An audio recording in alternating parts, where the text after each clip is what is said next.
बुधवार को लेह लद्दाख की सड़कों पर जो कुछ हुआ उसने पूरे देश का ध्यान खींच लिया।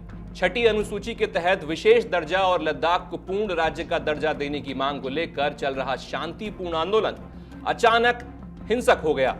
युवा प्रदर्शनकारियों ने बीजेपी दफ्तर पर हमला कर दिया, जमकर पत्थरबाजी की और एक पुलिस वाहन को आग के हवाले भी कर दिया।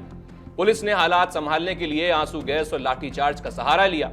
लेकिन सवाल यह है कि आखिर आंदोलन इतनी तेजी से हिंसा की ओर क्यों बढ़ गया।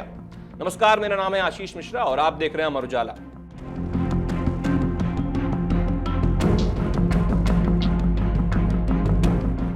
साल 2019 अगस्त में जम्मू कश्मीर को पुनर्गठन अधिनियम के तहत दो हिस्सों में बांटा गया। जम्मू कश्मीर को विधानसभा वाला केंद्र शासित प्रदेश मिला, जबकि लद्दाख को बिना विधानसभा वाला केंद्र शासित प्रदेश बना दिया गया। उस समय केंद्र सरकार ने दावा किया था कि इससे लद्दाख को सीधी दिल्ली से विकास का लाभ मिलेगा, लेकिन 4 साल बाद हालात कुछ और ही बयां कर रहे हैं। लद्दाख के लोगों को सबसे बड़ा झटका यह लगा कि उनके भूमि और नौकरियों पर विशेष अधिकार समाप्त हो गए हैं।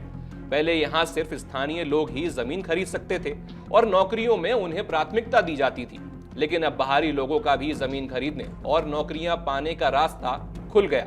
इससे स्थानीय लोगों को अपनी पहचान और भविष्य दोनों में खतरा महसूस होने लगा।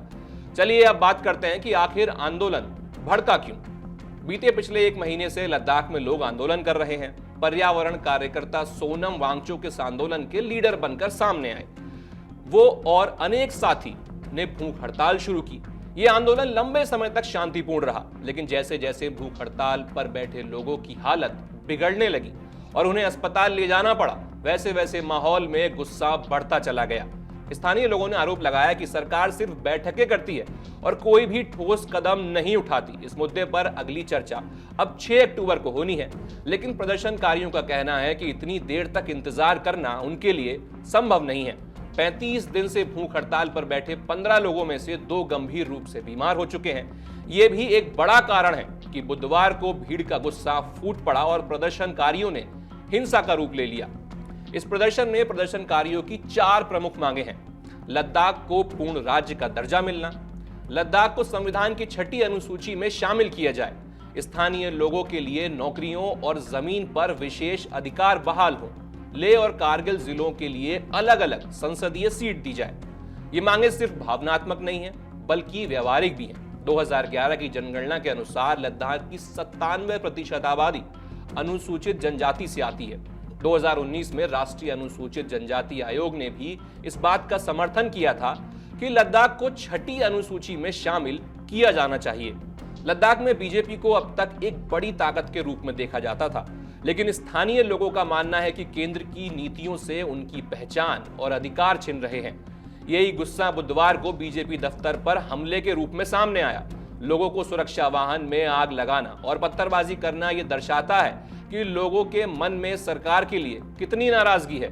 जब प्रदर्शन उग्र हुआ तो स्थिति को काबू करने के लिए पुलिस को आंसू गैस और लाठीचार्ज करना पड़ा। फिलहाल अतिरिक्त सुरक्षा बल तैनात किए गए हैं ताकि स्थिति और ना बिगड़े। डीसीपी ने बताया है कि अभी स्थिति नियंत्रण में है, लेकिन हालात नाजुक बने हुए हैं। संविधान की छठी अनुसूची पूर्वोत्तर राज्यों को विशेष अधिकार देती है, जिससे उनकी जनजातीय पहचान और संसाधन सुरक्षित रहते हैं। लद्दाख की जनजातीय बहुल आबादी चाहती है कि उन्हें भी वही सुरक्षा मिले।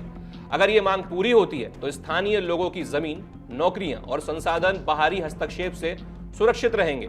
लद्दाख का आंदोलन महज एक क्षेत्रीय मुद्दा नहीं है, बल्कि ये पहचान, अधिकार और अस्तित्व की लड़ाई है।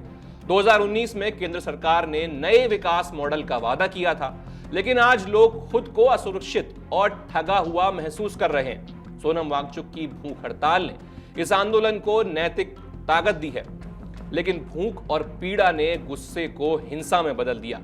अब देखना यह है कि इस मुद्दे पर सरकार क्या फैसला करती है। 6 अक्टूबर की बैठक निर्णायक हो सकती है। सवाल यही है कि क्या सरकार आंदोलन को शांत करने के लिए ठोस कदम उठाएगी, या क्या सरकार लोगों की मांग मानेगी, या लद्दाख की आग और भड़क जाएगी।